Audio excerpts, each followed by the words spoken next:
Now you can save 50% on every introductory program. Many candidates Call now for your private consultation. Mention TV and get a special bonus.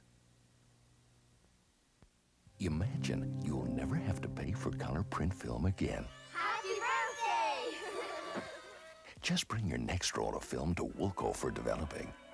You may kiss the bride. You'll get top quality jumbo size prints. It's snowing, Mom. And every time you bring in your film for developing, you get a new roll of ultra color print film. And so you'll never pay for color print film again. Make the most of your good times at Wilco. BCTV, we're giving it all we got.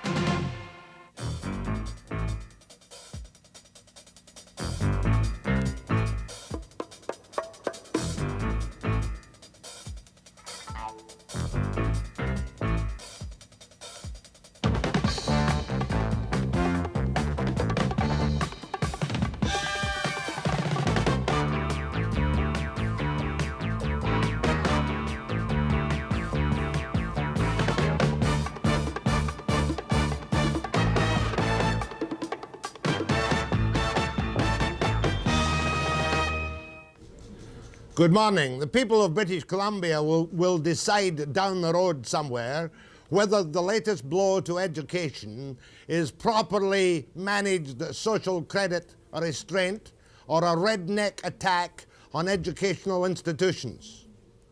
Nelson and the surrounding communities were shocked and stunned when the announcement was made just the other day that David Thompson University Centre would close, finish, done, down the tube on May the 1st. Now, we all know that one of the targets of the social credit government is education. We've watched them in action with the teachers. And if I may stick my neck out, they have won the battle, as far as everything seems to be at the moment, against the teachers, with the consequent loss of up to 2,300 jobs in the near future. Now, this government is accused of wanting to slash back on the universities and the colleges. Just for your information, there are 300,000 BC citizens enrolled in colleges and institutions, 23 of them in separate locations throughout British Columbia. And as you know, Heinrich's dogma from the Premier is to knock 80-odd billion out of the public education system and maybe 20 million or so out of the colleges, I don't know. In the studio this morning, to give you a forthright report of what this means to Nelson, to the David Thompson University Centre, the University of Victoria, to Selkirk College and its other 3 campuses, and to you, is Dr. Richard Pearce, the principal of David Thompson University Centre. By happenstance this morning, I must interview the man whom some people think could, this might surprise you, win the NDP Leadership Convention in May as Davy Barrett moves off to other fields. And that man is a lawyer, former Deputy Attorney General, 49 years old, prominent in many human rights and cases involving the Association for the Mentally Retarded, David Vickers. We'll see if we can get some specific policies out of David Vickers this morning, or if he's just going to come in a la Mulroney and not step on anybody's toes if and until he has the job. But first, it's this educational crisis for Nelson, for Selkirk, for the University of Victoria, and for the DTUC, with Dr. Richard Pearce after the break.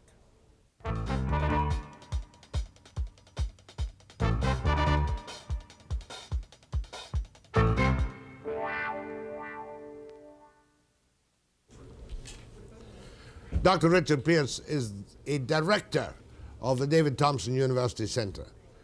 How much of a blow was this, and when was the axe delivered to your university centre?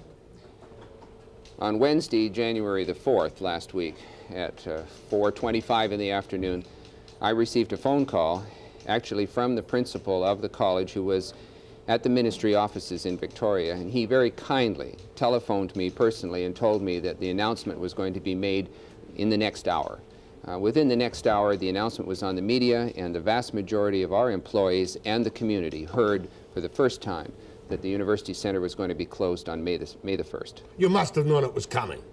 We always have had concern about our costs and our facility. We have been told there are going to be rather severe restraints in the province, but the first formal indication that we had was on January the 4th, following a letter in September from both ministers that they were well pleased with the success achieved thus far by the Centre and warranted its continuation. Now, you're a kind of a hybrid body, and when you say both ministers, you're telling me that in September of last year, long after the restraint crisis was rolling, it was confirmed to you by both Heinrich and McGeer that your performance as a college warranted its continuation. Yes, within the amount of monies that were available for both capital and renovations and so on. Now, what is David Thompson University Centre? All I can remember are names that come back from the dark past called Fandu and little bits of riots here and there, and McGeer on a terribly high horse whipping Fandu in public, as I recall. That was the old Notre Dame University in Nelson. That's correct. Has that got any connection in any way, shape, or form to today's David Thompson University Centre? Because what I'm getting at, is it an axe that's being ground because of previous troubles? I don't believe so, but I will give you an answer to the best of my ability. In 1951, the Notre Dame College was formed, followed by the charter being given in 1963. And from 1963 to 1977, Notre Dame University was the fourth university within this province. Jesuit, private. That's correct. Private institution.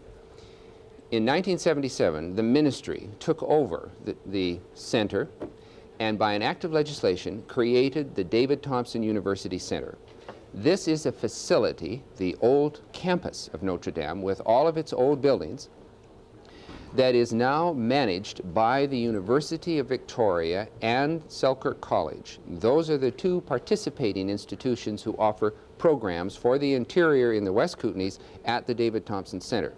I might clarify that Selkirk College is acting as the educational lessee. Selkirk College is responsible for the facility. Consequently, they receive funding from the Ministry of Education for that purpose. 2.9 million they get. That's right. To run your, the college side of your centre. Yes, about 1.4 million of that is for instruction for the first and second year college programs and about 1.3 for the support. We have a large cafeteria service, a residence that's been recently renovated, and many of the individuals on our campus are performing services in the library and other places for other college campuses as well. Right, so you've got a mother and a father. The mother is Selkirk, we'll say, or the father is Selkirk. The mother is University of Victoria. How the hell is it involved? In 1977, the ministry the provincial government came to the University of Victoria and asked the University of Victoria, as one of the universities in the province who had an interest in fostering programs in the interior, to undertake university programs at the center. They agreed that the university would not be financially responsible for that endeavor, but they would provide the money. Would the university do the programs that were in the third and fourth year? The University of Victoria, George Peterson at that time was the vice president of the university and was very much in favor of extending the scope of university offerings in the province. And under his leadership, President Howard Petch's leadership, the university then entered into that agreement. So therefore, just to sum up, the David Thompson University Centre is the only degree-granting institution, Bachelor of Arts, Bachelor of Fine Arts, Bachelor of Education, the only degree-granting institution for students who do not, outside of the Lower Mainland. Is that correct? Absolutely. Now, when I look at your student ratio enrollment, I think, my God, 4 to 1. What kind of place is this? Is it worth the money? Mm-hmm. You only had 500 students full and part-time. Is that only half? Is that the weakness? Is that why they've cut your throat? You have 100 staff and only 500 students. Mm-hmm. The 100 staff, there are 11 from the University of Victoria. There are about 45 individuals that are participating from Selkirk College Faculty Association. There are some 40 individuals from the PPWC, the support staff. Many of these people are part-time individuals, but the vast majority of them still are full-time employees. It has been no secret that the costs, per capita costs, of operating the programs at the center are somewhat larger than or in excess of the provincial mean. We also have some programs that do not have the enrollment statistics that now the new formula funding under the Ministry of Education is requiring. But did you not get a chance at any time, perhaps to use that dreadful word, restrain a little bit, to make modifications or suggestions? Did you have no opportunity? We have just finished 5 years of the first 5 years of this institution. During the first 3 years of that, there was very little talk of restraint, and we were trying to maintain the programs that we had as such. During the last 2 years, it has become abundantly clear that the restraint measures in the province warrant consideration. We have downsized many of our areas. We have got more cost effectiveness in operation. But Jack, in a year's time for a large organization, it's difficult to make drastic changes. We need a period of 2 or 3 years in which to become competitive.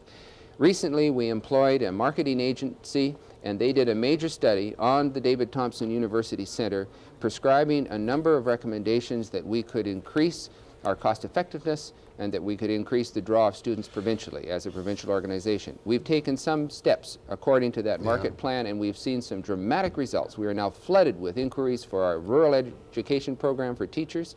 Nowhere in the interior is there another program like this. Would you say this particular axe, and it is an axe, it's a total axe, you close on May the 1st? That's what we've been told. You lock the doors on May the 1st and leave the place empty. The phrase is to mothball. All right. When you're mothballed, is this an act of discrimination against students in the interior of British Columbia? Well, it certainly will have a dramatic impact to restrict the access of people in the interior in Nelson. We see this as a step which has been taken, symbolic in nature, to indicate that there is continued downsizing of the public money in post-secondary education.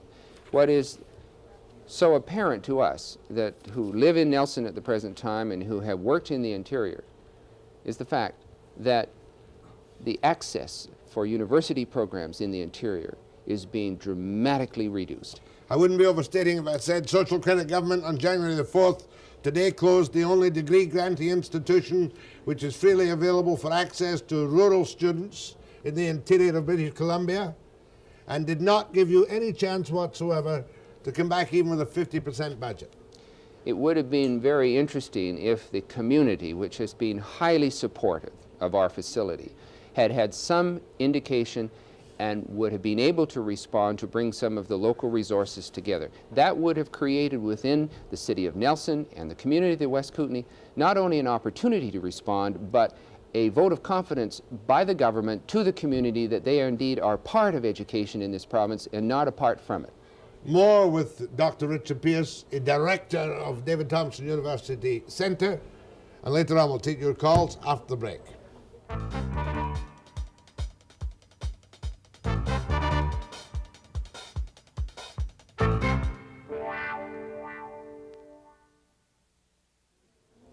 This, I suspect, and I suggest to you, is the tip of an iceberg. Because when I came back last September and started looking at Bills 3, 11, 9, 20, and 26 and the Labour Code amendments, I thought, here comes the big hatchet. Especially on the 300,000 people who attend post-secondary educational system through the universities and other places in British Columbia. Now, do you have a large complement of people who get professional development courses in the interior? Do you, as David Thompson? No, you don't. We have approximately 100 full and part-time University of Victoria students. Some of those are part-time people in the community that are taking courses, English and history courses, to upgrade their education and to continue their education at the centre. But throughout the province, the 3 universities must have an incredible number of people who attend institutions for these part-time courses. How many, do you know? Approximately. Over the last 6 years, there has been a concerted effort by the 3 major universities, Simon Fraser, UBC, UVic, to service programs in the interior of a diploma and of professional development courses.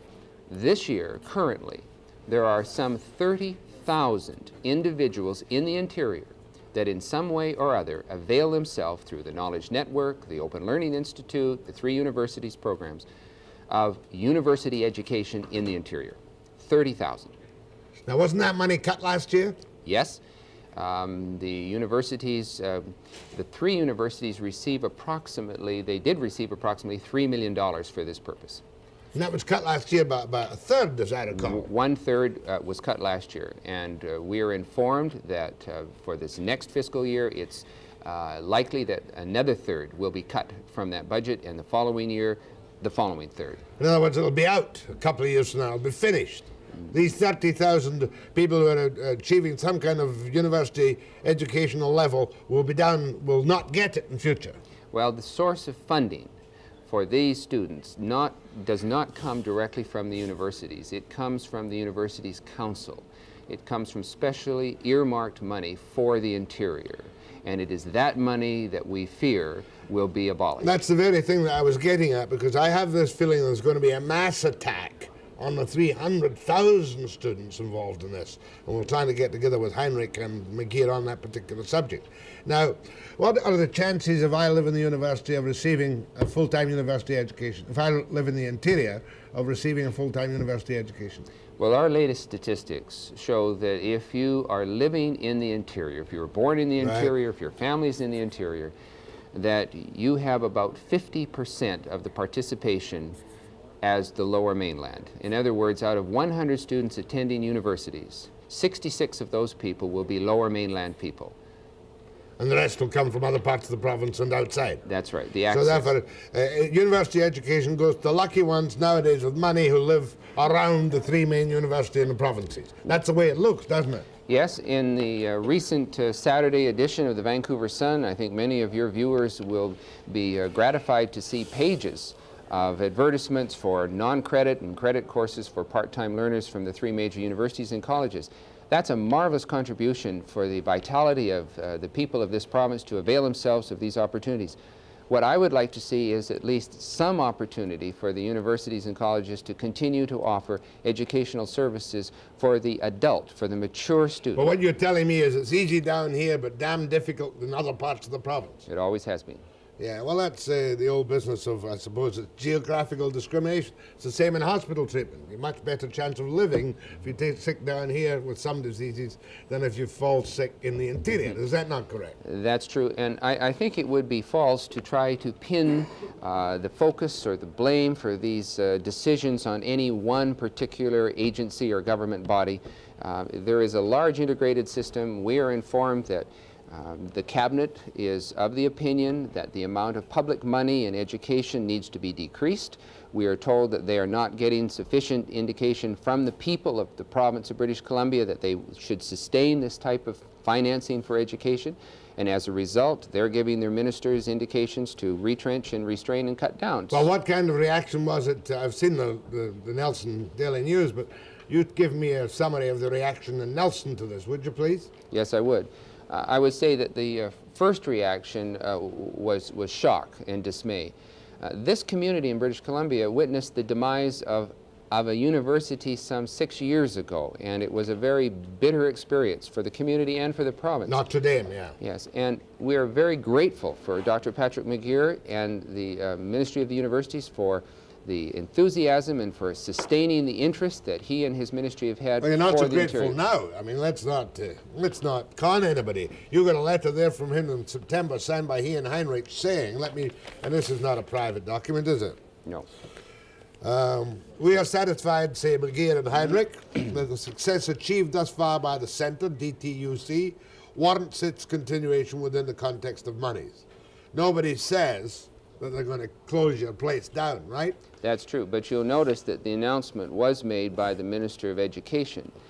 And to date, we have not received any indication from Dr. McGeer, from the Ministry of the Universities, from the University of Victoria, from the Universities Council, that they have changed their posture on providing university services to the interior. In other words, you haven't had the official chop on the 700,000 you get from the Universities Council for your degree granting programs. Exactly, we've had no word. Okay. We are now orphaned. One other aspect I want to get to.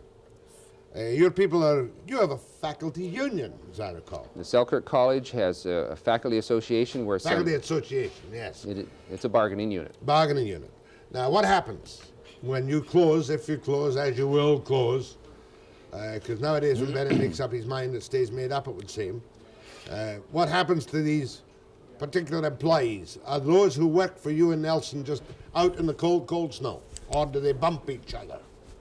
The latter takes place, and this is something that has placed an enormous impact on Selkirk College.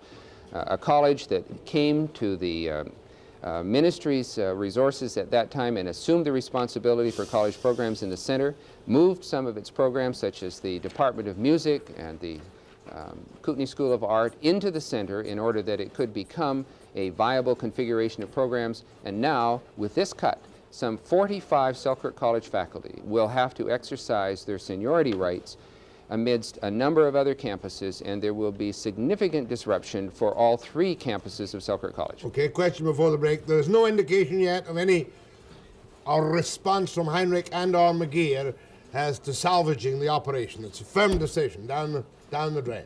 We've had no response from the Ministry of Education. The principal of the college, Selkirk College, is in close touch with ministry officials. We are meeting later this afternoon with Howard Petch, senior members of the university administration and members of the university's ministry, because they were totally surprised by this announcement by Do you Mr. feel Heinrich. it's brutally unnecessary yourself?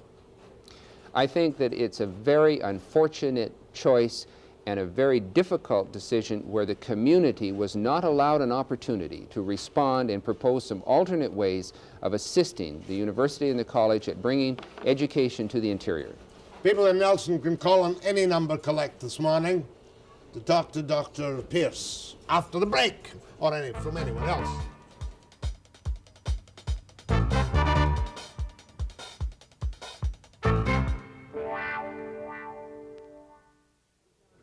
Does this mean they don't get the money?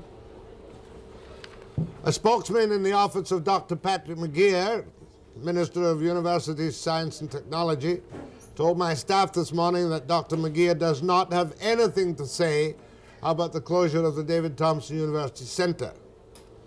But because the contribution of the Ministry of Universities, small fraction of the total, 700,000 out of 3.5 million, was considered not enough to even maintain that fraction of funding, considering the loss of the Ministry of Education funding. That's, in other words, what McGeer is saying. Education is out, and we're out too. No money from us. Dr. McGeer will not be available tomorrow to come on the Webster program, does not particularly want to comment on the closing of the David Thompson University Centre. Well, that's most unlike Dr. McGeer. I've never seen Dr. McGeer back away from a controversy or a controversy before. Dr. McGeer, that's awful. You'll have to come on tomorrow morning, name of goodness. Really? And this is, we now find that you approve of the cutting out of the 700,000, Dr. McGeer. Well, you can take that word as accurate. However, that's beside the point. People will attack you, no. Your degrees, in which area of degree granting have you made what you regard as a significant social contribution? You've got a Bachelor of Education thing. God, we've got education degrees coming out of our ears down here, haven't we? Yes, you certainly do. In what way are yours any different? And there are probably 8,000 certified individuals in this province who could teach but are not at the present time, and I can understand the sentiment that says, why do we need more teacher education? Well, Jack, I'll tell you why we need more teacher education. A particular kind of education at David Thompson Centre is rural education. It's a unique program designed for people who wish to render public service in elementary school teaching in the interior of this province. 1, 2, 4-room schools 30 miles from the nearest center pose entirely different sets of challenges for a teacher with 30 to 60 students. Now, but you specialize in teaching rural education techniques. We're the only institution in the province that has the focus on that program. But what about your fine arts? You know perfectly well that this is not a government that's particularly dedicated to the fine arts in Nelson or anywhere else for that matter. The history of the fine arts in Nelson, as I mentioned before, goes way back some 30 years, in which the Ministry of Education founded it's called the Kootenai School of Art. Oh, yeah. And it was the Kootenai School of Art that moved into the David Thompson Centre. There's probably a greater degree of artistic talent in the West Kootenays than there is in many other parts of the interior of the province, and our programs reflect that resource. Here's a call from Nelson. Go ahead, ma'am. Yes, is this me? Yes, ma'am. Okay, I'd just like to make one point to begin with. I, for one, am a very angry citizen of Nelson. I have been planning next year to take some courses at the university in upgrading my English and my history, and which I'm now not able to do. And it seems to me like the government of the province is always quoting long-term gains when they're questioned about the cost of different projects, and it seems to me to be a very sad and telling point when the educational future is not given the same due consideration. I just don't understand how they can summarily just cut the services to this area. Well, they've done it, ma'am. How did you vote in the last election? NDP. Well, That's probably why. That's probably one consideration. This Oh, is yes, a you long-term have a- NDP area. you have an MLA up there. I forget his name. Nicholson. Lauren, Nicholson, that's Nicholson, right. He is an NDP, yeah. yes, as a matter of fact, he's a university's critic. Oh, So that might be interesting to have if you had him on your program. yeah. Thank you. Go ahead from Errington, Vancouver Island. Yes, I also am a very irate parent. This is just another example of this government's non-education policy towards education. We, a growing area, are losing teachers while they keep saying that the enrollment is going down. But we are getting cuts when enrollment is going up. And to me, universities are going to be a thing of the past anyway, because education is getting so deteriorated at the basic level that there won't be any need for them anyway. Well, anyway, I'm not going to argue with you about enrollments going down or up, but as even Dr. Pearce said this morning, we went through the halcyon days of the 70s without really worrying overall, I'm not talking about your centre, worrying about costs. The money was there, programs were expanded, things were good. And your college, I'm sure, is the first, your university centre, is the first to realise that restraints are essential of some kind. That's correct. But your outrage is based on the fact that they chopped your head off. He keeps talking, Mr. Heinrich keeps talking about 1976 levels. Well, in this area, we are already below 76 levels. How far back does he want us to go? God knows, ma'am. Go ahead, please. Good morning. I'm most interested in this because I got an education from a lot poorer place than Nelson in the Kootenays in the 30s, and I would like to say that you're missing the whole point. It's a question of how much of the taxpayers' money should go to the few people who like to take courses, like my next-door neighbor in West Vancouver, who's been going to courses, she's over 60. That's fine. I think she's wonderful, but she should pay the whole thing herself. And if you ran an institution where you had one staff to every 4 or 5 students, you should be ashamed of yourself. You must be a totally incompetent administrator. I would like to say that I think there's nothing more important in the world than education. We're not getting it. We have a lot of incompetence at Capilano College. We have a group of itinerant hippies who don't seem to be qualified to be anything. I get the list all the time.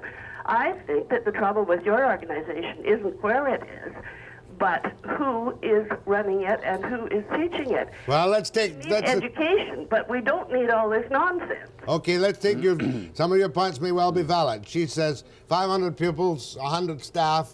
Nonsense. You must be incompetent. She's talking about the college. She's not insulting you personally, I'm sure. No, of course, I understand. Right?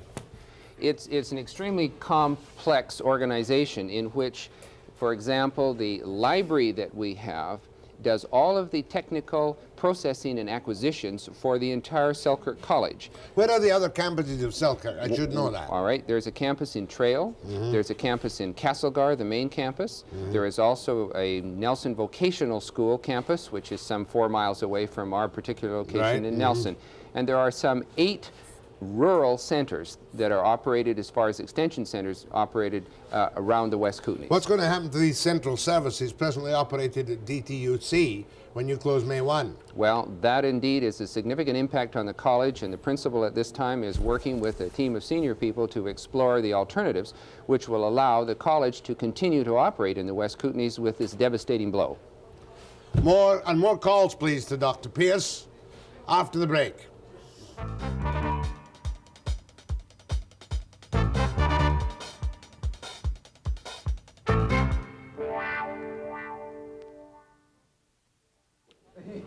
May the 1st, come May the 1st, David Thompson University Centre closes down. Finito. Because of budgetary cuts by both Heinrich and now we confirmed this morning by Dr. Patrick McGeer. McGeer hasn't said anything officially in public yet, but we got the word. And what staggers me is that he won't come on the programme tomorrow morning to talk about it. Imagine McGeer not wanting to talk about something. Tenured professor and all the rest of it. You know, he works at the university, he runs the Ministry of Science and Universities, and he doesn't want to talk about the closure of a university centre in BC. It's incomprehensible to me, good Dr. Patrick. Go ahead from Alexis Creek. Yes, I want to know if the pre-apprenticeship courses are going to be affected, and if so, where will those students be able to continue their education at? Not affected. Yeah, those courses are offered by Selkirk College out of the vocational school in Nelson, and in order to get some information on that directly, you should call Selkirk College, the principal's office, or Bruce Meldrum, the director of the vocational school. But they're not affected? Not directly. Do you go from Alexis Creek to Nelson? No, my family's from the southern interior. Thanks, ma'am.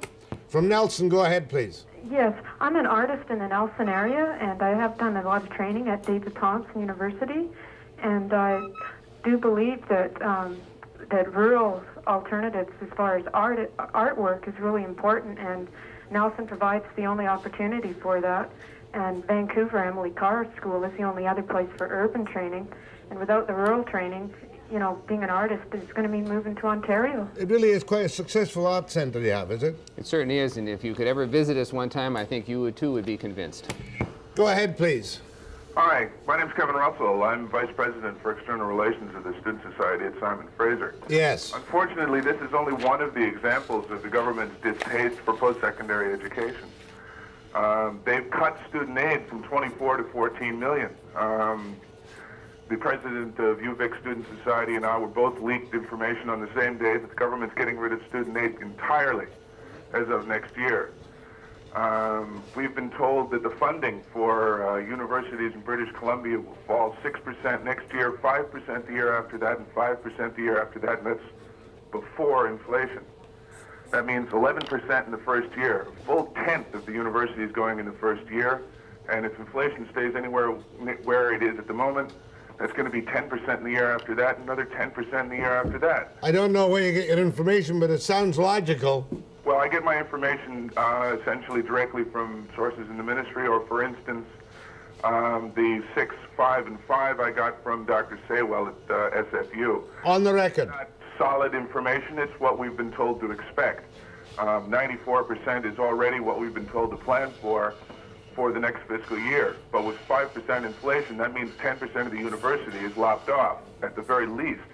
So you're not the least bit... Same thing's going to happen. That means after about 3 years, we're going to have something on the order of, 60% of the university system that we have today. They're getting rid of post-secondary education. They don't believe in it. They don't think it belongs to the people of British Columbia, and they're defunding it. At the same time, the universities are going to have to increase their tuition. Dr. Saywell has informed us that our tuition will go up about 3 times. So that means we're going to pay 3 times as much for a university system that is about a half gone. It's pretty frightening. What it means is we're going to be having to borrow something on the order of $20,000 to $30,000 a year, unless you happen to come from parents that can pay for your way, for a system that's watered down and is no longer really useful to you. Do you have that? I have that kind of feeling myself. Have had since I saw the restraint package last August. I don't know if you'd care to comment on that or not, Dr. Pearce. Well, it's abundantly clear that both ministries are downsizing their budgets, and when you look at $20 million from the Ministry of Education, or you look at $25 million from the Universities Ministry, There's only one or two places that can come from, and if you've got 80% of your dollars in faculty salaries, it's obvious that we're going to have some displacements. Mind you, there were some ludicrous faculty salary increases in the halcyon years. I remember 18% up Ireland, and then I remember when the University of BC got something like 18%. That was a 20% increase in budget in 1 year. I think one of the most important aspects that goes beyond these immediate figures is what are we going to do in the province in British Columbia? What are those programs that are going to serve us most effectively for the future? It's that kind of leadership and that kind of education that I believe has to be dealt with, and that's going to be fraught probably and developed by a configuration of resources within the university and outside the university, and it's the future that we must focus on as to how to bring about in this province of British Columbia the most effective delivery of those services that are going to aid and abet our people here in the province. Kevin, will you phone me after the program? Kevin Russell.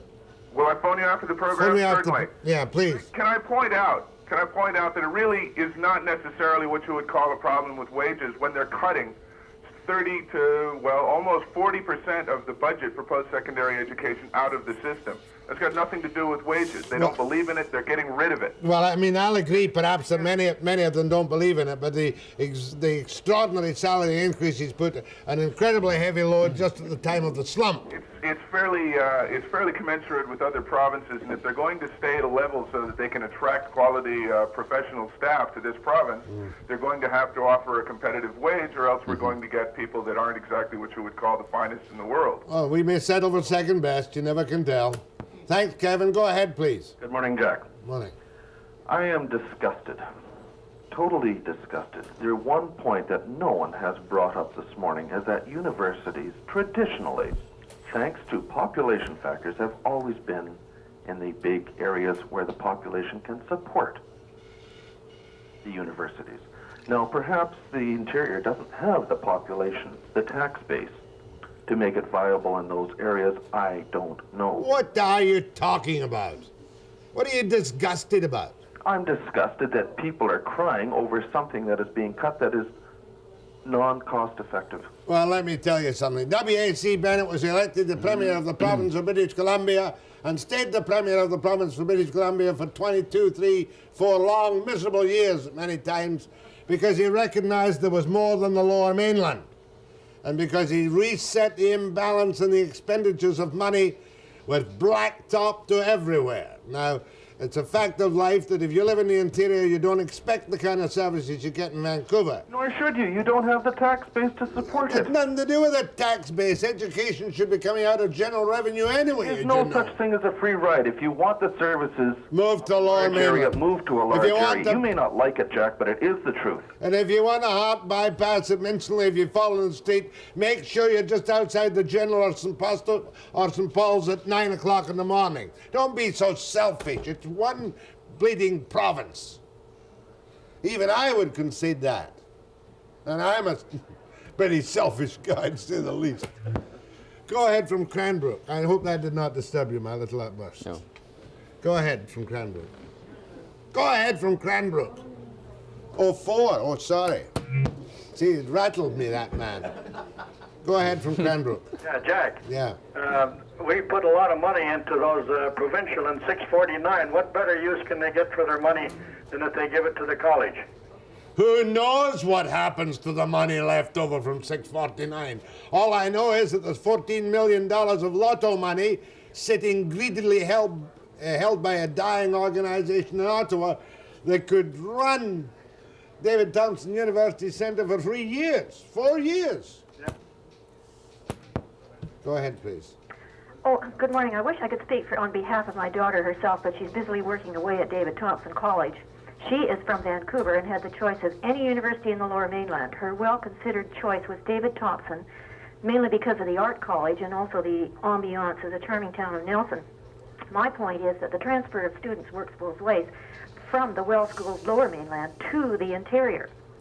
Emily Carr is a decent school of art, but it doesn't offer academics as well. David Thompson is the only college that offers both. Thank you, ma'am. Now, just to wrap up, you've presented the situation to me. I haven't really taken a position one way or another, but my function is partly to point out to people the opportunities for information. On May the 1st, having been informed on January the 4th by Heinrich, and now apparently confirmed by McGear's staff, your money stops, the David Thompson University Centre closes, the pupils will have to find somewhere else to go, the staff will be bumping like crazy up and down Selkirk College, and presumably some of them are from New Vic too, is that not correct? That's right. They don't have long-term contracts or an association with the university. I presume that the mayor and others will be going to see the premier in Victoria whenever they can get hold of him. I understand, sir. Well, I'm grateful for you for coming all the way down to appear on the program this morning, Dr. Pearce. And at least the one thing the public must have is some accurate information, which I know you have given us. Well, thank you very much. My thanks to you and the people in Nelson. David Vickers, candidate for leadership of the NDP, after the break. I think that I can bring to that process a sense of confidence, a sense of hope for the future, and a sense of our ability to do the job.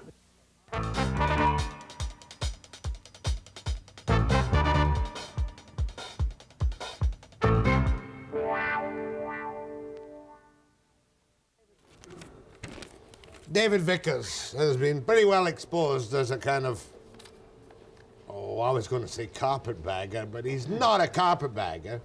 David Vickers is an unexpected candidate for the leadership of the New Democratic Party. It would seem that Mr. Barrett is going to stand on the sidelines and be non-partisan about it and let the May Convention choose.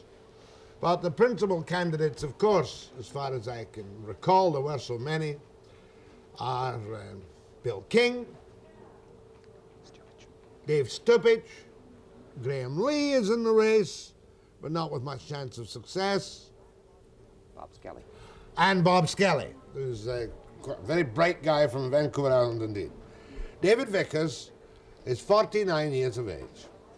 David Vickers made his mark in this province, to my knowledge, in two fields. One, as a bureaucrat, Deputy Attorney General, and the other is a guy who's worked very closely for the rights and the proper services for and the care and treatment of the mentally and physically handicapped. What, David Vickers, at your age, 49, family man, drives you to seek a public life in politics as leader of a party which presently, despite its numbers, is virtually on its knees? The events of 1983 in a nutshell, Jack, beginning in January when Chabot told all the public servants that they intended to downsize government, but there wasn't any way that anybody was going to be laid off, nobody was going to lose a job. February and March, the government pulled on while they determined what the real issues were. They refused to call the House. No budgets, government by special warrants, which I see as an erosion of the democratic process. Then you know the election. Nobody ever got up and said, we're going to destroy the Human Rights Commission, we're going to destroy salmonoid enhancement programs, we're going to destroy education, as Dr. Pearce and you have just been discussing. Nobody ever said that. I didn't see, for example, the Minister of Labour leave his suite in the Hotel Vancouver and go out to Langley and tell his constituents that he was going to wipe out the Human Rights Commission. None of that thing. Then they were elected, no mandate to do those kinds of things, and July 7. July 7, all of the things that were never discussed. We still don't have a budget in this province. We've had legislation by exhaustion. We've had a closure such as has never been witnessed in the parliamentary system in this country. And quite frankly, as a citizen of British Columbia, I'm concerned about that loss of democratic process. That is not the democracy that I learned about as a young Canadian. So as a man who worked on the inside as a bureaucrat, you have learned to despise and hate the tactics of social credit. I don't like what they're doing. I think it's anti-democratic, and I think it's time we had a return to good old-fashioned democracy. Now, you yourself were at one time a Liberal. How long ago? My recollection, I've had trouble with this one, but my recollection is one meeting to try and see Frank Lobier elected as a federal candidate in the Quadra riding. You tell me when that was. 1972. I'm not asking you. That's the truth. As a youngster at university, what were you, a socialist or a Liberal? Oh, I was CCFer at university. Well, a respectable socialist, right. Okay. Then you became a Liberal. No. I had nothing to do with the Liberal Party. You worked for a big, no, I'm talking philosophically. You worked for a big Tory law firm, Ladner Downs, for 1,000 years. Yes, 14 of my years. And you looked and sounded and acted like a Tory all the way. Who was responsible for legal aid in the province while I hid behind, as you describe it, that Tory mask? We put together the Legal Aid Society. I put together the Oh, Legal no, Aid no, I'm Society not- along with many, many other lawyers in this province. That's not a liberal I'm merely thing. saying that one time you were a kind of a liberal, and don't be ashamed of it. No, but you see, I don't understand the label. Somebody wants to label me something. I want to label you something right now. I want to know whether you're a Bob Williams type socialist or a Dave Barrett type socialist. I'm a person that believes in traditional values of the CCF and the NDP. That's equality, social justice, and in a democratic setting. Now, you put me wherever you want to put me. I think labeling is wrong. You know, you above all know how hard I've fought to have handicapped persons not labeled. Now, the minute I turn around and go into public life, somebody wants to label me.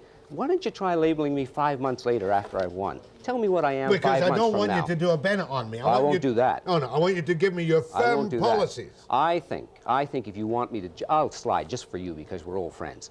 For you, I'll tell you, I'm certain I'm a little left of center, Jack. Well, so am I. So what the hell are we arguing Well, that's why we're soulmates.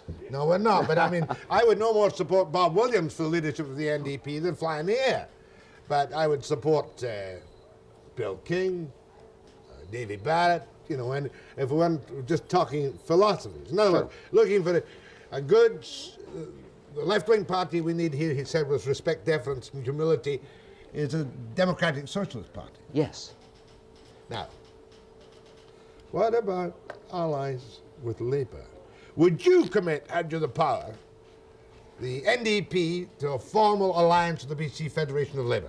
We don't have any formal alliance. We have labor unions that are affiliated with the party. I think labor is one of our natural allies, whether they are organized or unorganized workers, and I would not want to break the kind of relationship that we have with labor. If we were government, we would have a responsibility, obviously, to govern in the best interest of everyone. We think the best interest of everyone happens to be in the best interest of men and women who are working people in this province. That's right, but no formal ties a la Britain with the TUC No, and the party I don't see in that. bed together. I don't see that You don't at all. see that. That's No. a good thing. Now, let's look at the situation in this province today. Do you approve of the manner in which Solidarity took to the streets, efficient, well-organized and peaceful, to show social credit that while the NDP had been muzzled or was ineffective, people could make them change their mind? Do you approve that form of public tactic? I approve of the coalition, no question about it. You see, when you say the NDP were ineffective, the NDP were ineffective as an opposition, if they were ineffective, was because the government chose to destroy that parliamentary process. The Premier himself spoke more to the Chamber of Commerce in the province, to the editors of local newspapers. He went to Toronto and spoke longer in Toronto than he did on the floor of the House. They chose to destroy the democratic debate in the House. Now, if you can't blame the NDP for that. People were frustrated. People in local communities came together. Who are the people? Handicapped people, church people, tenants groups, elderly people, men, women, and children in every local community, like Nelson, came together. And I think if the democratic process is to survive, we have to recognize the right of people to come together like that. Bill King told me on the program the other day that he doesn't really feel there's any need for solidarity from now on. Do you agree? No. There's a need for solidarity. I think that there's a need for that coalition to stay together. These are people, intelligent men and women around the province who want to have something to say about the kind of policies that government are developing. I'd like to see them continue to have something to say. I'd like them to take part in the process that I see in terms of developing sensible policies. And then, if you will, use the NDP as the political vehicle to get those policies through. I'm all in favor of it. I don't see the end of solidarity. I hope it's not the end of it. They've done one heck of a job this year, and I would encourage them to keep on. You see, what was lacking from the NDP during the crisis, and we're both outsiders in this, was there was no guidance from the party as to whether or not, had the general strike come, the NDP would have been in the forefront of supporting it. Well, no, Jack, no responsible politician wants to support a general strike. They can't support a general strike. They can merely use their trade union frontmen. But there's a reality about, you see, it always is, do you support the general strike? And you don't ask the question of who's in favor of the general strike. There's no question at all that it was the government that was promoting the general strike. It was the government that made the major decision to finally force the teachers to walk out. Teachers didn't want to walk out. I think it takes two to tango, and it's wrong to keep asking people, do you support the negative? When in fact the negative, if you will, the decision to go out on strike, is a direct policy decision of the government. They are the people that are promoting that unrest. David Vickers, lively candidate for leadership of the NDP. It's amazing how a man can be a lawyer all these years and still keep his mind in gear. After the break.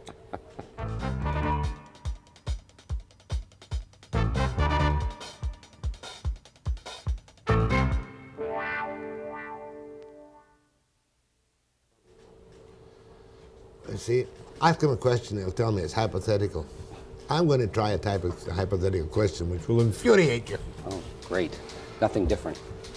Many people on the right wing of social credit, some of whom appear to be pulling on their jackboots a little bit, I'm only talking about a few odd ones, want right-to-work legislation. Were the social credit government to bring in brutal right-to-work legislation, would that warrant a general strike? You're right, it is hypothetical. I think that you make those kinds of decisions when you face the agony of the moment. No responsible person would ever advocate a general strike. I would advocate that we try to have the Social Credit Party reverse the ludicrous policy, if that's what you're talking about. Gosh, no wonder you win court cases. Are you in favor of rent controls? Absolutely.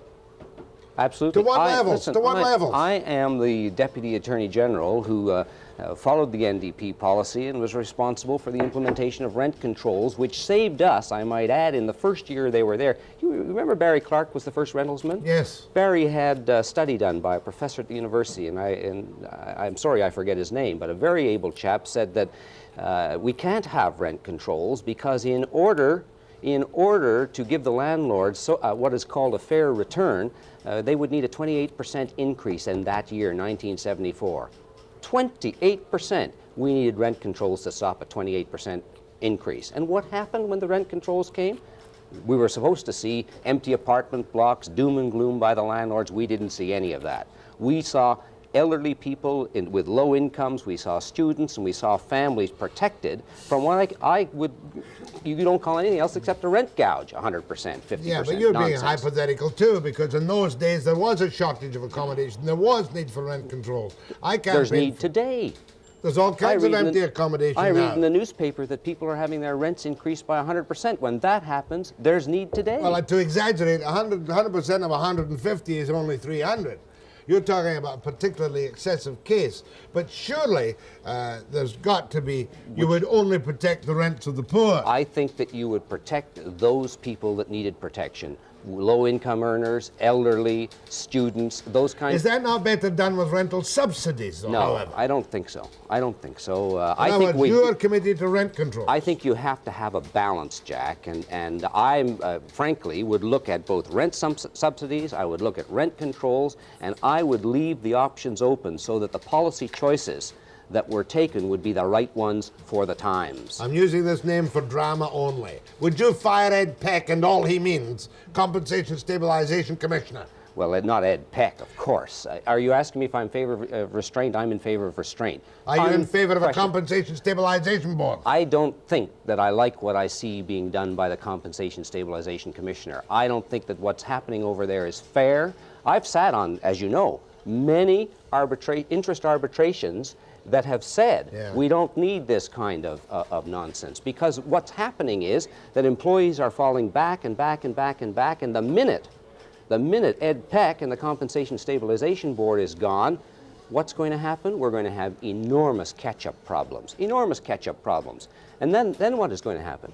You're going to be here saying 28% increases, but for ordinary men and women to live while the cost of living is going up and they're getting zero increases, it has to be as obvious as a nose on your face that we're going to face some real problems down the road. 1983 was a 0 year. Goodness, there's Monroe lying back saying, give me nothing, give me nothing. Exactly, and we didn't need Ed Peck to say it was a 0 year. Monroe and the private sector, all of them knew that. We didn't need Ed Peck to do that. Do you really have much sympathy for the teachers? You bet I do. There's neither fish nor fowl nor You bet plain I red do. herring. Your guest, of course, pointed out the best example of mismanagement that we have in this province. We have a systematic destruction of education, which is a mismanagement, in my view, of our human resources. You know, financial capital, Jack, can move from Alberta to Manitoba, whatever. Human capital, our human resource, has very little opportunity to move. We're British Columbians. We want our kids educated, and we want them to be smart and able to manage the economy in the future. These fellas in Victoria at the moment are destroying that human resource. You, therefore, would deficit finance human education regardless. I think I would look at the figures and determine what was in the best interest of British Columbians. All I know now, Jack, is that we don't even have a budget for this year. We don't know the state of finances in this province. We haven't had the books open. We don't know the debt. And people, it's unfair to ask if I would deficit finance here, there, or anywhere without knowing what the financial figures are. That's right, Mr. Bennett keeps those under the table. But your philosophy is towards special support for education and resources for people. Listen, I really believe that health, education, culture are sources of employment in this province. We employ teachers, we make good, we get good students. It's an industry. It also supports itself in many ways. It pays rent, it buys groceries, it sells TVs, all of those kind of things. But you've got to have the income. You Yes. know perfectly well as I do, that the income of this province has been just absolutely rocketed to the bottom line. I also know he hasn't got the money. I also know, you've got a discussion coming up on the economy next week. I also know that there are very learned economists that say we ought to be looking in the area of social services as a income provider. For example, is there anything wrong with having the best university system in Canada here in British Columbia? It would generate money. Is there anything wrong with having the best health service here in British Columbia? It would generate money. It would generate jobs. Instead of that, we're destroying them. Yeah, but that's motherhood. That's It's not motherhood. I'd much rather say to you... It's talking about preserving human resources. That's good management. In other words, you would do everything you could to stop any form of deterrent fees under Medicare at any time. Absolutely. Absolutely. Absolutely. I'm opposed to any kind of fees. I believe in free, universal Medicare. All right, the first shipment of Northeast coal goes to Japan today. Do you regard the Northeast coal operation as a wrong priority when the 1.2 billion put into the infrastructure by the taxpayer could have been applied to human resources? Beautiful support system. We built a support. You see, there's another example. We're quite prepared to spend money for business to provide them with railways so that they can stay in business, but we're not prepared to pay money to support our kids to go to school and for health care. Listen, we've got 5,000 men working at 26 bucks an hour. Exactly. Northeast coal has bought us jobs, and to that extent it's good. But to the extent that we are selling our coal at a loss, it's not good. I don't believe in shipping out our resources and giving our resources to Japan so they can ship back the goods here that we have to pay more money for. If we don't sell the coal, they can get it cheaper from Australia, Peru, Mexico. Let them get it cheaper. Leave it in the ground. I don't believe that we should sell our natural resources so that we have to pay more money for the finished goods that come back. We should start thinking about how we deal with these problems within our own economy. But surely in a depressed economy we must remain, to some extent, hewers of wood and drawers of water. Nonsense. Take the break.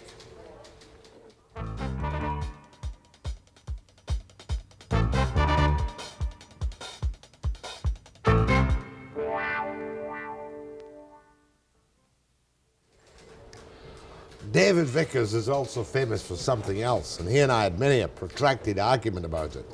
He invented, he may probably deny parenthood, he was the father of Barrett's brownies.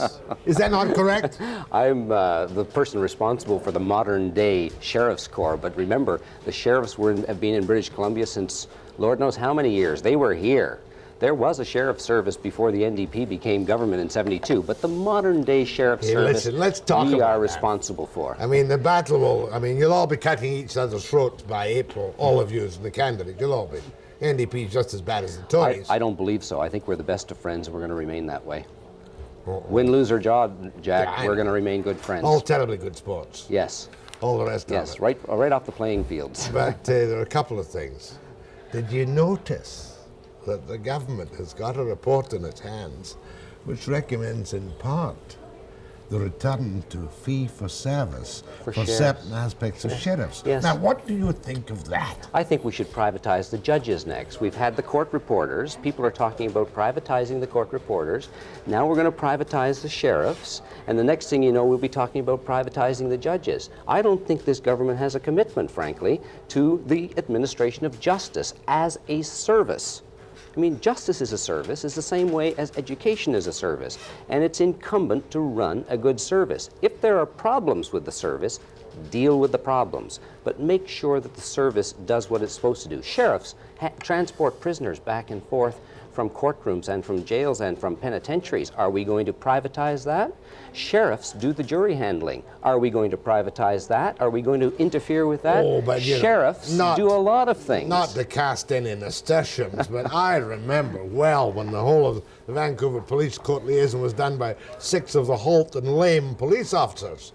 And we used to pick up prisoners in the prairies on a couple of days off on an expense account. Sure. Now when we send a sheriff, was, the last time I checked the contract, on overtime from the moment he leaves, get to Peru and back again. You're just telling us how old you are, Jack, because the figures have changed so dramatically, and what happens in the criminal justice system. You mean you've cleaned drugs, up the contract? You were the person that raised the issue of drugs in the early 70s. Drugs and the impact of hard crime it's altered the face of the criminal justice system, and it's a different system. And we have to have the kind of security services that bring these people from point A to point B to trial and back to jail, that kind of thing. That's what sheriffs do. Is it not kind of overdone, though?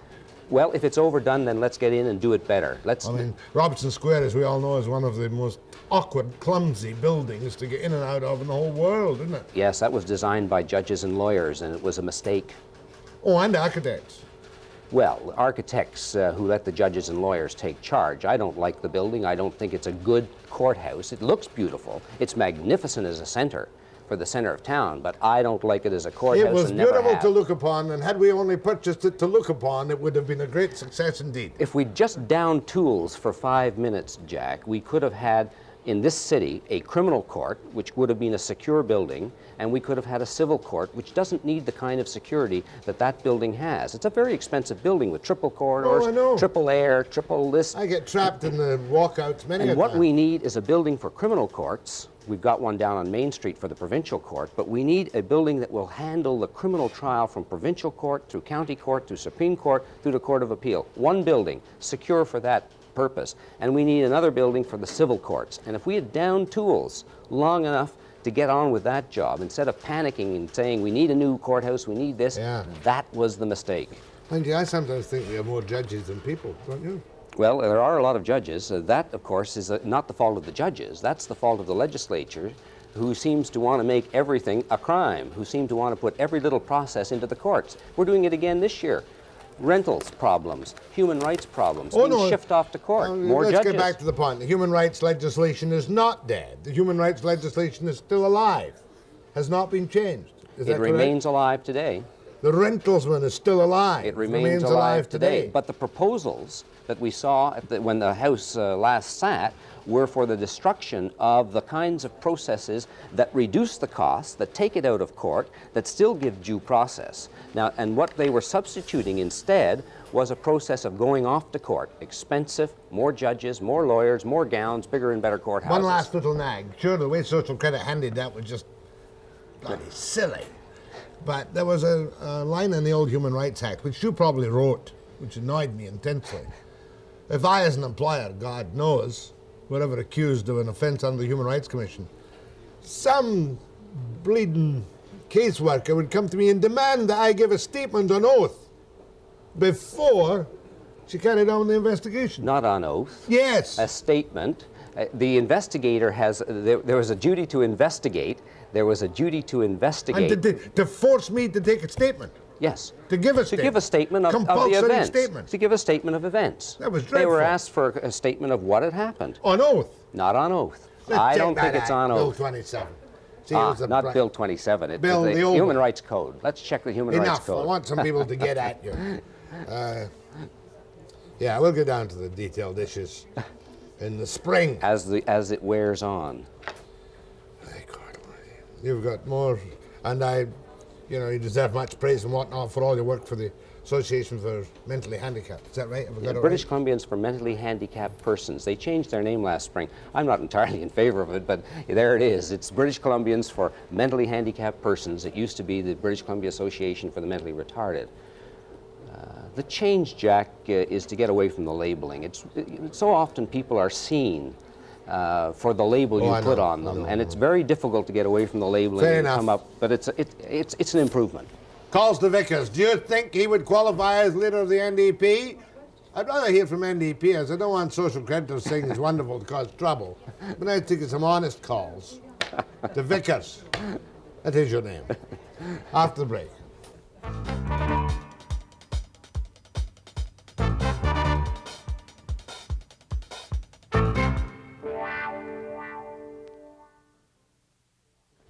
Please keep your comments short and sharp. What do you think of Vickers? Mr. Vickers? Yes?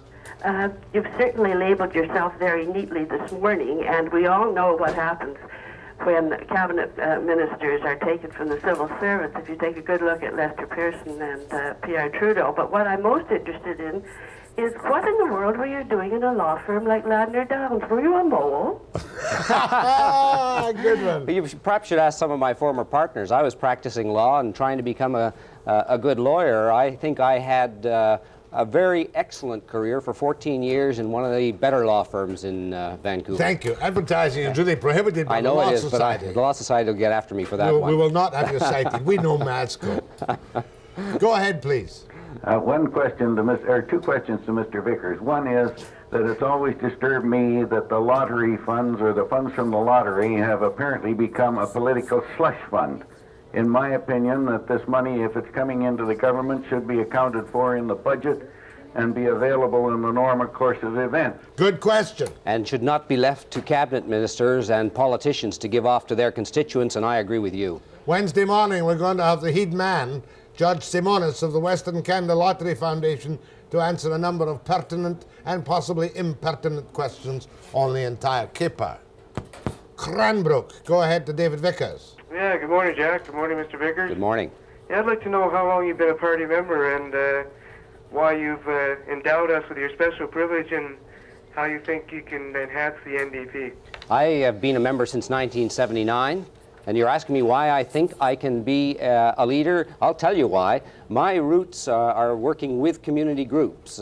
My experience is working one-on-one with people right where the rubber hits the road. I think our party is a grassroots party, and I think it needs a leader that's capable of working at the grassroots with people. Cranbrook, Nelson, Wait till Prince now George. to get into it then. Well, my whole practice has been related to NDP issues. I've had a practice that is taking me into courts right across this country, I might add, on issues right across this country that affect the lives of people living in local communities, social issues. And I don't think that I have to take second place because I went into a courtroom rather than became active in the NDP. Go ahead from Kamloops. Morning, Mr. Vickers. With respect to trade unions in the province of British Columbia, what will you, as leader of NDP government, and if you are elected leader of British Columbia, what would you do to downplay the strength of the unions that continually hold our province? It seems to be blackmail to me, the way that they could disrupt the entire... Question is simple. Do you think the unions in British Columbia are too strong? No. You don't? No, I think we ought to do more, frankly, to ensure that many people who are not represented by trade unions should be represented by trade unions. Oh, compulsory union membership. I don't say that. I think we should encourage, though, people to take part in the trade union movement because they there have a voice, a better voice in the economy of the province. And I think it's important that working men and women have something to say in every community about the economy of their community. Every right-wing social creditor will be shuddering, saying, here's a man who wants to give the whole country to the unions. Well, that's their interpretation. That's not mine. I believe that I'm capable of working with the trade unions, with people who are not represented by trade unions, and with people in business. And many of my clients throughout the years have been businessmen. I don't think they're going to be frightened by me. Go ahead, please. Mr. Vickers, I note that your main support comes from what the columnist Alan Garr referred to as the New Westminster Mafia that was determined to challenge Mr. Barrett's leadership at the 81 NDP convention. 69. Rosemary Brown, as one of its members can hardly be considered a moderate. Does this represent a major split within the NDP as to how far left it will go? Okay, good question. Are you supported by the New Westminster Mafia? If you're asking me if Dennis and Yvonne Koch are supporting me, yes, they are. They're great people. They've made incredible That's contribution, and I'm delighted to have them with me. Significant that your announcement was made at the NDP offices. Yes, it Wasn't was. that? Yes. That's yes. what you I call think it's important. I want people to see. Drag. No. You pick up the phone and make a reservation to use the boardroom. It's not that hard, Jack. Oh, I thought it was. Even I can learn that. I thought it was a mantle of endorsement. No, Thank you. Go ahead, please. Mr. Vickers. Yes. I listened to the rally at the Solidarity at Solidarity rally. The Solidarity rally, and I was very impressed. And I'm more impressed this morning. Good luck to you. You have my support. Thank you very much. I think he's a Glasgow man. He has to be. He's right, Jack. Go ahead, please, from Summerland. Yes, Mr. Webster and Mr. Vickers. I would like to know if Mr. Vickers has ever been in Nelson, number one. Number two, that's a city of career students. And if he is going to win the NDP seat, and as a person who was voted NDP at one time, he's far too left, because we still have to have some dollars coming from the private sector to create those jobs, and there's no point in him thinking he's going to put money out or publish money like the Liberals have done to keep people working. I mean, private enterprise produces the original dollar. Well, I hope you didn't hear me say that I'm not in favor of private enterprise, because I've been saying it so much over the last few years, I'm blue in the face. I believe that private enterprise has a major part to play in the economy of this province. And the answer to your question is yes, I've been to Nelson many, many times. As many people in Nelson know, I was responsible, if you will, for putting together the Justice Council in Nelson, which was a very effective Justice Council working deep in the heart of the Kootenays. Did you put together all these justice committees? I put together those local justice councils. councils because they were, that you see is a reflection, You never Jack, did clean of up. believing in people in local communities. You never did clean up the Judges Act so that errant judges or those accused of errancies were handled properly, did you? We made major improvements in the Judges Act. We had no council to review judges until we made the changes that were made in the mid-'70s. Sometimes judges have too much. Very short question, not fair. Don't you think judges sometimes have too much independence? I don't want to attack the independence of the judiciary. No, I didn't mean that. I was going to ask a complicated question. Anyway, David Vickers, you made your first appearance on the Webster Show. I'd give you a B+. Thank you. I'll be back after the break.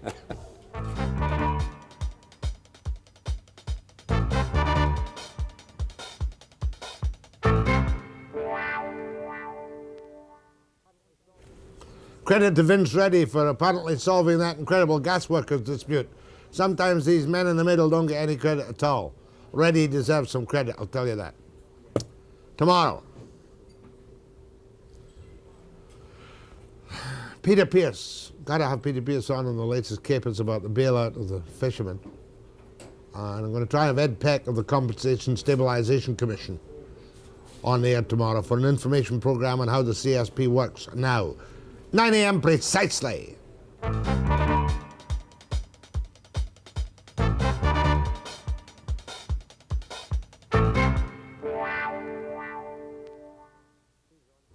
David Thompson University closes on check at midnight.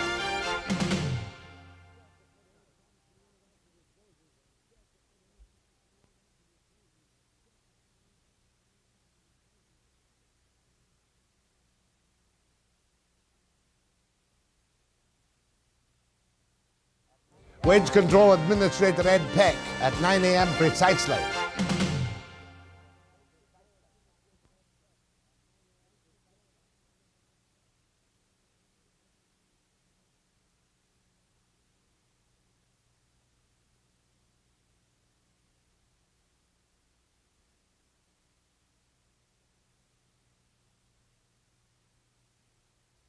First, it was the BC Teachers Federation screaming in anguish as their numbers melt under the social credit freeze. Now it's the universities, with particular reference to closure on May the 1st without any advance warning of the David Thompson University Centre at Nelson, which had 500 pupils giving out fine arts, education and BA degrees and 100 staff. It really cut Selkirk College by 1/3, and is a bit of a blow too for the University of Victoria, which financed the university degree program at Nelson. Tomorrow,